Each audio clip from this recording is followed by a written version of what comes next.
Au sortir de cette audience sans tabou avec le gouverneur Julien Paluku, ces parlementaires européens ont critiqué sans se voiler la face le travail de la MONUSCO en RDC. Vraiment très préoccupé pour la situation ici et surtout pour le rôle de la MONUSCO.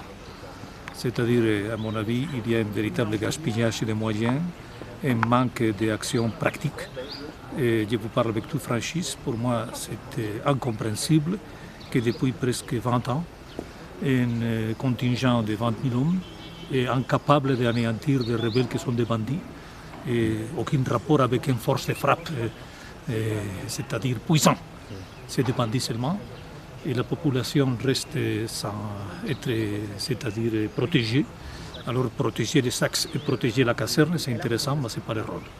Il faut finir avec des déclarations d'humanisme hypocrites, c'est-à-dire je suis déjà fatigué d'écouter des déclarations de solidarité vides.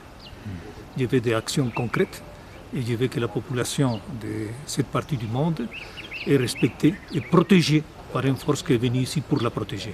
Dans ce qui se passe comme conflit armé en RDC, ces députés européens fustigent l'hypocrisie de la communauté internationale. Je pense également qu'il faut qu'on ait le courage et qu'on ne soit pas hypocrite pour reconnaître la déstabilisation venant de l'extérieur, de pays extérieurs, et particulièrement pays qui sont même soutenus par la communauté internationale.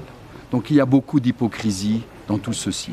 Et je pense que le rôle d'un parlementaire, c'est de dire la vérité et d'être à l'écoute du peuple. Et j'aime le peuple congolais. Si les éléments des forces armées de la RDC pouvaient avoir le budget qu'ont les forces de la MONUSCO, ils parviendraient à en finir avec les conflits armés au pays, ont conclu ces parlementaires européens.